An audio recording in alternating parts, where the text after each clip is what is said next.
Hello student, आज मैं आपको टाइम एंड वर्क का एमडीएच कॉन्सेप्ट समझाना जा रहा हूँ इस वीडियो के माध्यम से। तो चलिए शुरू करते हैं। एमडीएच कॉन्सेप्ट में क्या होता है कि मान लीजिए फॉर एग्जाम्पल हम लें कि M number of person D days में एच होवर तक per day H hover work करते हैं, तो अपना टोटल वर्क हुआ डब्ल्यू। यहाँ पर हम M1 मान लेते हैं, M1 टाइप के पर्सन है यहाँ पर, D1 डे में H1 आवर से काम करते हैं, तो अपना टोटल वर्क W1।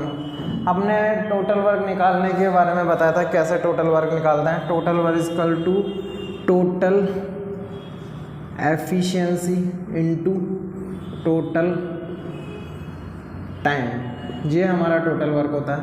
इस M के अंदर हमारे पास होगा जो जितने भी नंबर ऑफ पर्सन है, जो भी मेल हो फीमेल हो, नंबर ऑफ पर्सन है वो इनटू उनकी एफिशिएंसी। ये यहाँ पर M का मतलब होता है एक्चुअल मतलब। जो लोग हमको बताते नहीं कि इसमें M का एक्चुअल मतलब क्या होता है, वो मतलब होता है नंबर ऑफ पर्सन इनटू उनकी एफिशिएंसी। D यहाँ पर डे होता है और H यहाँ पर अपना होवर होता है। तो यहाँ पर ऑब्वियसली अपना टोटल वर्क ही आ जाएगा, total efficiency into total time. इसी तरह एक दूसरा ग्रुप है जो इससे बिल्कुल अलग है, इन पर्सन से बिल्कुल अलग है, तो उसको हम मान लेते हैं M2। वो किसी काम को करते हैं D2 डेज में, पर डे वो H2 होवर वर्क करते हैं, तो उनका टोटल वर्क अपना W2 वर्क होगा। यहाँ पर M2 का मतलब होगा यहाँ पर नंबर ऑफ पर्सन इनटू उनकी एफिशिएंसी जो भी है। तो इससे M2 में उनकी नंबर ऑफ पर्सन और उनकी एफिशिएंसी को मल्टीप्लाई करेंगे तो अपने पास टोटल एफिशिएंसी आ जाएगी उन पर्सनस की। ये यहाँ पर डे होगा, ये तो सेम होगा, ये होवर होगा, और इससे अपना टोटल वर्क W2 जो कि इस W1 से लगा। हम अगर इक्वेशन फर्स्ट और इक्वेशन सेकंड ले लेते हैं इसको, अगर फर्स्ट डिवाइड बाय अगर हम सेकंड करेंगे ना, तो M1 D1 H1 equal to W1 divide by M2 D2 S2 upon W2 आ जाएगा। जब हम इसको फर्दर सॉल्व करेंगे तो M1 D1 H1 upon W1 ये बराबर होगा हमारे M2 D2 H2 upon W2। इस W1 को हम इधर ले गए और इसको इधर ले गए, W2 नीचे रहने दिया, तो हमारे पास फाइनल इक्वेशन ये आती है। तो इस इक्वेशन पे बेस्ड हम कई क्वेश्चन करेंगे या इस वीडियो के माध्यम से। नाउ हम एमडीएच कॉन्सेप्ट पे बेस्ड ये क्वेश्चन करेंगे, किस तरीके से एमडीएच बेस पे कॉन्सेप्ट पे बेस्ड क्वेश्चन होते हैं। ठीक है, अपने को दिया हुआ है 5 मैन कैन मेक 10 टॉयज।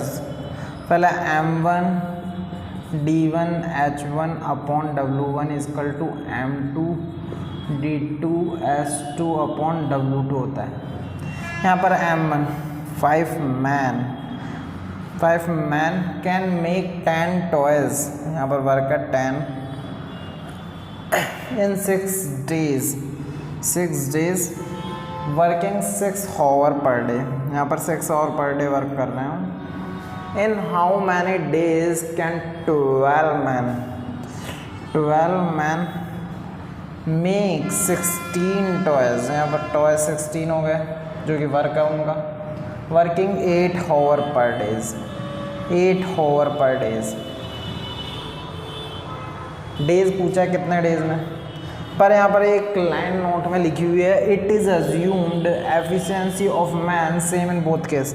यहाँ पर जो मैन है और यहाँ पर जो मैन है उनकी एफिशिएंसी दोनों केस में सेम है। तो यहाँ पर अगर एफिशिएंसी ई से मल्टीप्लाई होगा, यहाँ पर ई से होगा, तो दोनों आपस में कट जाएगी। यहाँ नंबर ऑफ मेल यहाँ पर आ गया M इस एम को भी हम हटा सकते हैं यहाँ पर, क्योंकि एक तरीके से एम अगर एफिशिएंसी को डिनोट करता है, दोनों की एफिशिएंसी यहाँ पर कट जाएगी आपस में। अब हमको डी निकालना होगा। 6 दूनी 12, 2 8 16, 8 से 8 कट जाएगा अपना, यहाँ पर आ जाएगा 30 डिवाइड बाई 3, तो डी बराबर आ जाएगा 3 डेज, यानी जो बचे हुए 16 टॉयज हैं उनको 12 मैन 3 डेज में बना देंगे। नाउ अगला क्वेश्चन हम करते हैं। A cook undertook to make 50 burger. यहाँ पर पहले हम सबसे पहले M1 D1 H1 upon W1 work है कोई, M2 D2 S2 upon W2 कोई वर्क है अपने पास।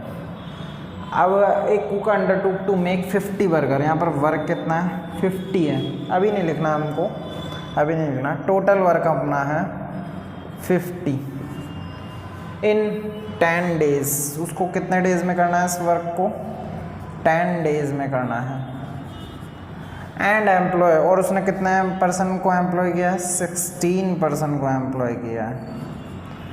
After 2 days only 10 burger made. अब इसमें रखेंगे अपन वैल्यू, 16 पर्सन ने 2 डेज में कितने बर्गर बनाए, 10 बर्गर, यानी 10 वर्क उन्होंने किया है।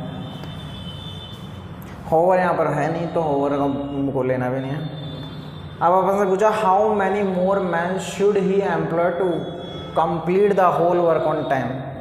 अब और लिखा हुआ है efficiency of each man same. यहाँ पर जो इस केस में एफिशिएंसी थी वही इस केस में एफिशिएंसी है, तो एफिशिएंसी का तो यहाँ पर कोई लफड़ा नहीं है। अपना 10 वर्क कंप्लीट हो चुका है W1 टाइप का, तो अब बचा हुआ वर्क हम W2 जो कि टोटल वर्क यानी 50 बर्गर हमको बनाने थे, तो बचा हुआ काम हो गया अपना 40 काम और करवाना है। इसके लिए इसने पूछा है 16 प्लस, उसने 16 व्यक्ति एम्प्लॉय किए हैं, 16 प्लस कितने और पर्सन एम्प्लॉय करने पड़ेंगे ताकि अपना वर्क कंप्लीट हो जाए ऑन टाइम, यानी 8 इंटू हावर यहाँ पर है नहीं, तो 8 दूनी 16, ये 10, ये कट जाएगा,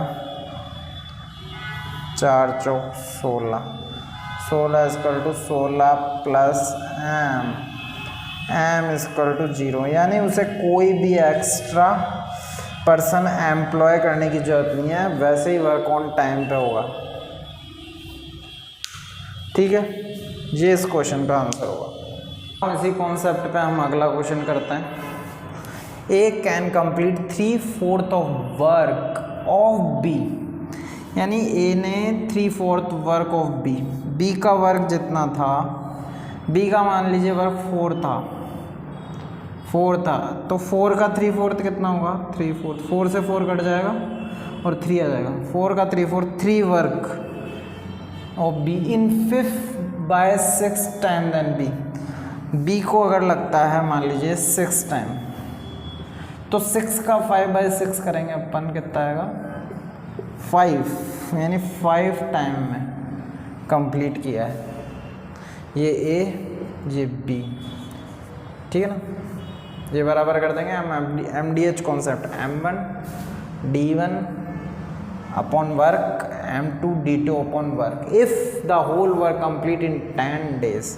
पहले अगर हम ए और बी की एफिशिएंसी का रेशियो निकाल लेते हैं यहाँ से, ए और बी, ये आ जाएगा 2, ये आ जाएगा 3, ये आ जाएगा 9/10।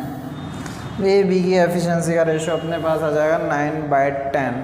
तो यहाँ से अपन टोटल वर्क निकाल सकते हैं अगर हमारे पास इनकी एफिशिएंसी का रेशियो आ गया। टोटल वर्क जो आ जाएगा एफिशिएंसी 19 इंटू डेज, 10 डेज में ये कंप्लीट कर लेते हैं। तो पूछा है then A alone complete the work in how many days. Total work अपना कितना है अपॉन ए की एफिशिएंसी कितनी है, उससे डिवाइड करके हम पता कर सकते हैं ए अलोन कितने टाइम में करेगा इस वर्क को। टोटल वर्क है अपना 190, ए की एफिशिएंसी अपनी 9, तो हम इसको सॉल्व करेंगे तो ये आएगा 9 दूनी 18, 1 9 एकम 9, 21 सही 1/9 डेज में ये इस वर्क को कंप्लीट करेगा ए। ओके, अगर बी का पूछे तो हम बी का भी निकाल सकते हैं। बी L1 कितने डेज में करेगा, टोटल वर्क अपने पास 190 आ गया था, बी की एफिशिएंसी यहाँ पर 10 है, तो बी यहाँ पर 19 डेज में इस वर्क को कंप्लीट करेगा।